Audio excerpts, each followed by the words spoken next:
Guys, salut à tous, c'est Soli, j'espère que vous allez bien, bienvenue sur Librement Addict, je suis ravie de vous retrouver aujourd'hui sur la chaîne pour un book haul et vous allez voir qu'on va faire un petit bilan sur l'acquisition de ces derniers mois puisque en termes de livres, finalement j'ai été assez raisonnable parce que ce que vous allez voir ce sont les achats de ces derniers longs mois depuis janvier je crois que je vous ai pas fait de book haul donc...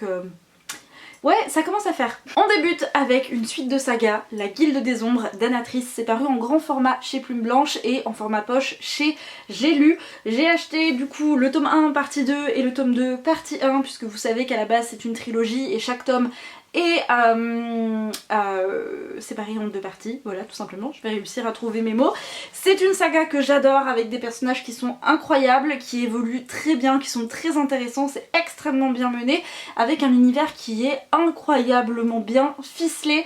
On va suivre Panama au début du premier tome, qui est la première humaine à pouvoir prétendre à intégrer la Guilde des Ombres, qui est une guilde d'assassins qui sont missionnés du coup pour assassiner des gens, et en même temps on a tout un tas de complots socio-politiques avec plus ou moins des trahisons, plein de... Bref, un passif au sein de la guilde qui est toujours très présent, et en même temps on a des petits sneak peeks au fur et à mesure du premier tome sur ce qui va potentiellement arriver par la suite, avec différents personnages que tu vas suivre et tu sais que forcément, indéniablement, leurs destins vont se croiser et tu n'as qu'une hâte, c'est qu'ils se rencontrent tous et que ça explose de tous les côtés parce que clairement c'est une histoire qui est on fire et qui a des personnages absolument incroyables, je vous l'ai dit. Bref, je ne ferai jamais assez d'éloges par rapport à cette saga et je peux que vous conseiller de la lire si jamais vous vous tâtez à la commencer. Il y a de nombreux livres que je vais vous présenter aujourd'hui, dont je vous ai parlé dans l'une des dernières vidéos qui n'était autre que la pile à lire pour le Flowery Spooks Challenge organisé par Madame Errance. Et il s'agit ici du tome 2 de L'Engrange-Temps de Nell Pfeffer qui est la fin du coup de la duologie de L'Engrange-Temps. J'avais vraiment beaucoup aimé le premier tome qui est un tome jeunesse mais avec un univers qui est encore une fois ici bien ficelé, très intéressant. On est sur une jeune fille, Sophie, qui va se retrouver à remonter le temps malgré elle plus ou moins et qui va tenter d'arrêter un coup d'état, un conflit, un complot qui pourrait perturber son futur à elle et le monde tel qu'elle le connaît. Donc elle va essayer de tout faire pour stopper ces complots, ces conflits sans altérer le futur, donc c'est quelque chose d'assez compliqué aussi bien en termes d'événements qu'en termes relationnels avec d'autres personnages secondaires que l'on va suivre et qui sont très intéressants eux aussi. Si jamais vous voulez une bonne duologie jeunesse mais avec un univers qui est très bien rodé et une intrigue qui est très intéressante, je vous conseille absolument L'Engrange-Temps. En plus les éditions hardback sont absolument magnifiques. J'ai également acheté My Lady Jane, c'est de Cynthia Hand, Brody Ashton et de Jodie Meadows, c'est paru en français chez Rajo. Ça a l'air complètement barré mais en même temps assez cool. On va suivre, on est en Angleterre en 1553, on a le roi Édouard qui est le roi d'Angleterre qui est en train de mourir et on a Jeanne, sa cousine, qui est sur le point de se marier. Et le moins que l'on puisse dire, c'est que ça ne lui fait absolument pas plaisir. Et on a Gifford, son futur époux, qui est un cheval la moitié du temps, puisque il fait partie des Adians, ces individus capables de se transformer en animaux. Et Jeanne et Gifford vont être pris au piège d'un complot qui les dépasse et ils vont devoir s'allier pour sauver l'Angleterre et leur tête, leur vie accessoirement. Donc ça a l'air extrêmement mordant. Je crois qu'on a des chapitres qui s'alternent du point de vue des personnages, je suis pas sûre. En tout cas si vous l'avez lu, n'hésitez pas à me dire dans les commentaires ce que vous en avez pensé. Ça a l'air, mais je vous dis, complètement what the fuck, complètement barré, et je pense qu'il y a moyen que ce soit un livre complètement good vibes. Donc voilà, j'ai hâte de le découvrir. Je me suis également procuré le premier tome de The Devil's Son, c'est paru également en poche. Le tome 2 sort au mois de mai je crois en poche. C'est une histoire avec des bikers, un gang, etc. On va suivre une jeune fille dont je ne me rappelle absolument plus le nom, c'est dommage parce que j'ai lu le tome 1. Avalon, pardon, donc Avalon qui va se retrouver plus ou moins mêlée avec les Devil's Son. C'est un roman que j'ai lu dont je vais vous parler dans le prochain update lecture. Je sais pas trop quoi en penser honnêtement, peut-être que je lirai la suite. Mais il y a beaucoup de choses qui m'ont dérangée dans cette histoire qui est une romance un petit peu enemies to lovers où je trouve que finalement la romance n'est pas forcément la mieux menée dans ce premier tome. Voilà, je risque de me faire quelques ennemis, je suis désolée parce que je sais que ce premier tome, et en tout cas que cette saga plaît énormément, d'ailleurs il y a même une saga spin-off.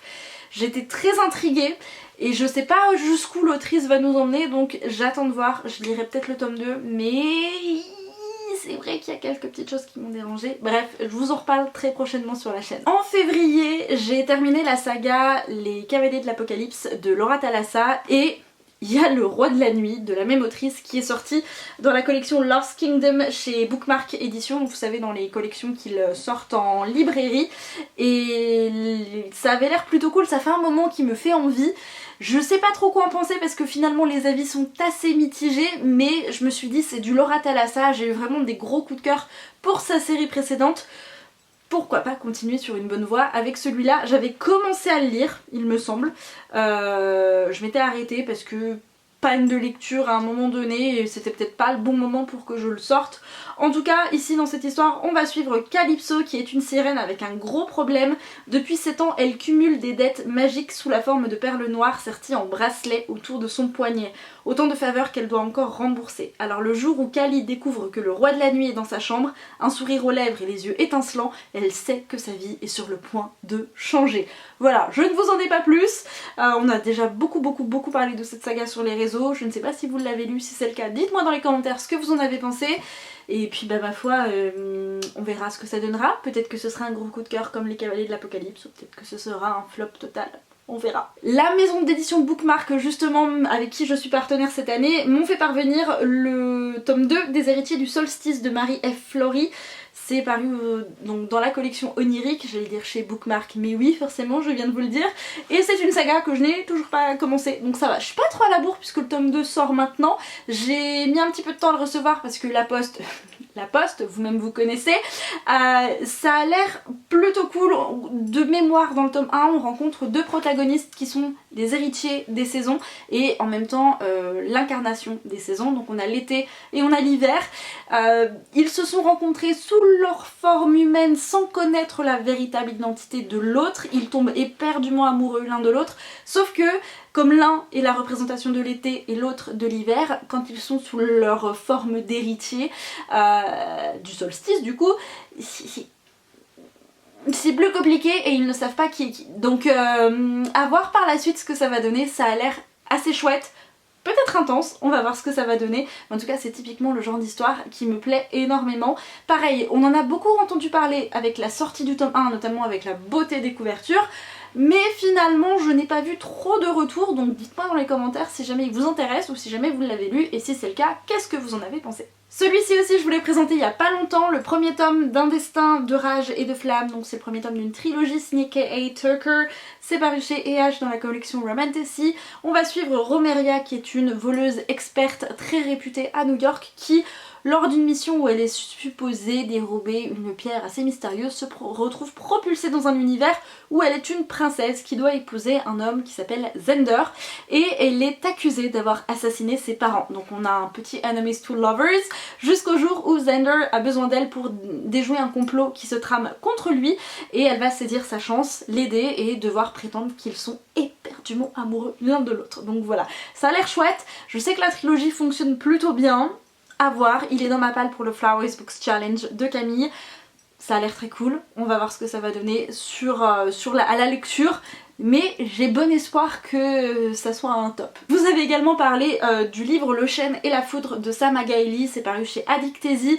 Ça avait l'air très cool, une romantasy hyper palpitante, très addictive, où on va suivre une jeune fille, Elisandre, qui va rencontrer un assassin. Les assassins sont un petit peu les protecteurs du royaume, puisque dans cet univers, lorsque le premier roi a uni les contrées pour sauver un petit peu le peuple des magelins, des créatures, des sorciers plutôt, des magiciens qui ont des pouvoirs magiques assez obscurs.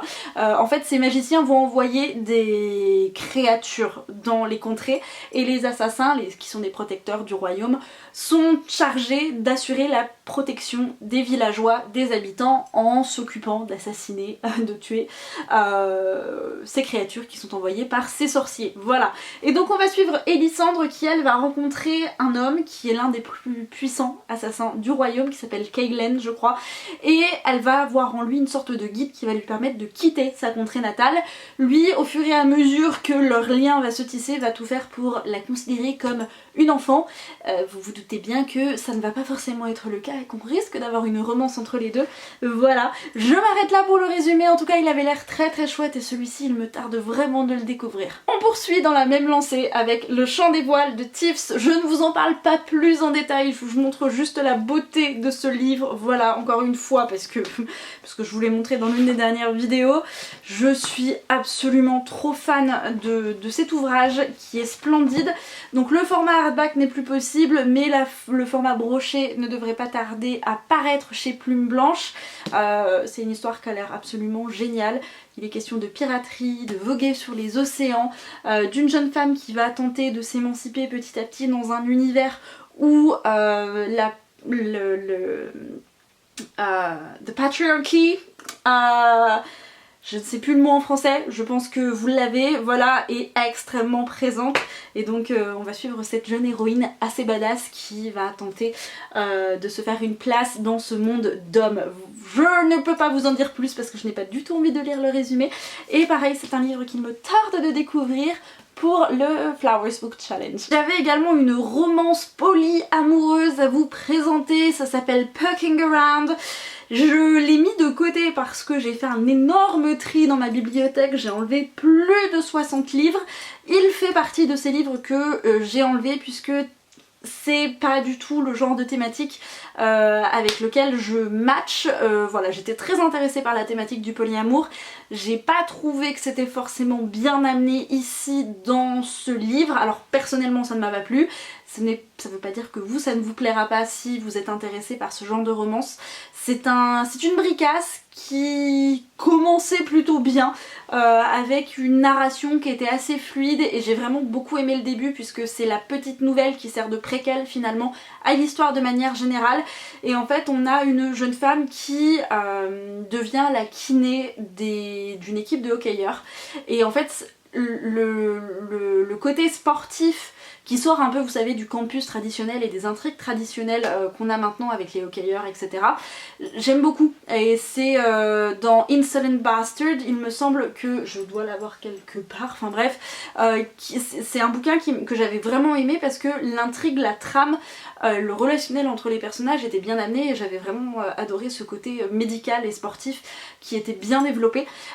J'ai trouvé que, en fait, je l'ai abandonné, la lecture de Poking Around, donc voilà, attention, c'est un livre pour un public averti. Je crois que j'ai jamais lu un livre de romance avec autant de scènes olé olé. Voilà, c'est dit, je n'ai pas trouvé grand intérêt finalement à ce qu'il y ait autant de scènes explicites dans ce roman. Je m'attendais à ce qu'il y ait davantage de développement, de l'évolution des sentiments des personnages, etc. Et là, bon, peut-être que ça venait après, hein, que j'ai abandonné trop tôt, j'ai dû lire 300 pages, mais ça m'a un petit peu embêtée quand même, donc voilà. Mais si jamais cette thématique vous intéresse, sachez que Poking Around est disponible en librairie. Je me suis également procuré The Curse of Saints de Kate Dramis, je vous en ai parlé pareil dans une de mes dernières vidéos. C'est un livre qui me tente énormément avec un joli Enemies to Lovers qui se profile lui aussi à l'horizon avec une jeune femme qui est une espionne de la reine qui a fait le serment de protéger ceux qui se battent à ses côtés, y compris son rival Will qui lui est l'exécuteur de la souveraine. En gros, Will et Aya ne peuvent pas se piffer, sauf que des forces obscures vont commencer à soulever un petit peu le royaume et qu'ils vont tout faire pour protéger leur souveraine, quitte à travailler ensemble. Et vous vous doutez bien qu'une relation amoureuse risque de découler de ce qui va se passer entre les deux. Donc ça a l'air plutôt cool et le livre est une beauté absolument incroyable. Je n'ai plus de batterie donc je vais aller très vite sur le dernier. Pareil, je vous en ai parlé, c'est Lore of the Wilds de Annaleith Sbrana. C'est un livre qui est paru, que j'ai en fait dans l'édition Fairy Loot, puisque Fairy Loot a sorti une Romanticy Box, donc c'était le premier livre. Ça a l'air plutôt cool, il est question d'une jeune femme qui va tout faire pour quitter son village natal qui est un petit peu emprisonné dans la forêt, dans une contrée régie par un faé qui n'est pas forcément le plus sympathique. Elle va faire un pacte avec ce faé lorsque son village est menacé, quitte à lui faire croire qu'elle n'en a qu'après la richesse, qu'après l'argent, alors qu'elle, son véritable but, c'est de découvrir la magie qui est la sienne et de s'approprier une forme magique, on va dire. Donc ça a l'air très chouette, beaucoup en complot, en trahison, j'ai hâte de voir ce qu'il a dans le ventre et ça a l'air très cool et les illustrations sont très sympas, pareil, le livre est absolument magnifique. Évidemment, je ne peux pas conclure cette vidéo sans vous parler de Dead Garden de Cassandra O'Donnell, je vous en avais parlé, il me semble, en février. C'est la réédition de Leonora Keane chez Flammarion, dans une édition absolument incroyable, et en fait j'avais tardé à l'acheter et c'est ma libraire très récemment qui m'a dit oui mais vous savez en fait ils vont pas être réédités, et là c'est le dernier qui nous reste en librairie, donc j'ai foncé dessus, hein, voilà, très clairement, et c'est une de mes sagas d'urban fantasy préférées, en tout cas Rebecca Keane. Leonora Keane, j'avais vraiment beaucoup aimé le premier tome de ce spin-off et c'est vraiment dans la même vibes que Rebecca Keane. Je peux que vous conseiller cette saga qui est incroyable. Je crois que c'est l'une des meilleures sagas que j'ai pu lire et que je pourrais relire, qui est dingue, avec un humour très noir, beaucoup de sarcasme et de répartie. Bref, j'adore. C'est très piquant, très mordant, et franchement dans Dead Garden on est exactement sur la même lignée. On a ce côté très mordant qui est présent et avec cet humour très sarcastique. Enfin bref, j'adore. C'est à mourir de rire par moment, tout en vous filant un petit peu la chair de poule, donc si vous voulez quelques sensations, c'est plutôt cool. Bref, voilà, absolument dingue. Je vais conclure cette vidéo ici parce que je crois que j'ai oublié des livres, mais j'ai plus de toute batterie, donc je me dépêche. J'espère que ça vous a plu, n'hésitez pas à me dire dans les commentaires quels sont les livres qui vous tentent, pour quels livres vous avez craqué et quels sont vos futurs craquages au mois de mai, parce qu'en plus je crois qu'il y a pas mal de salons littéraires qui vont recommencer, donc bref, n'hésitez pas à me partager tout ça. Si jamais vous savez pas quoi commenter, vous pouvez simplement mettre des piles de livres en emoji, parce que là, ma palle, elle a repris un petit peu de poids, voilà, et c'est tout. Je vais arrêter de blablater. Je vous souhaite à tous et à toutes de très belles et bonnes lectures. Comme d'habitude, prenez soin de vous et on se retrouve très bientôt sur la chaîne. Ciao!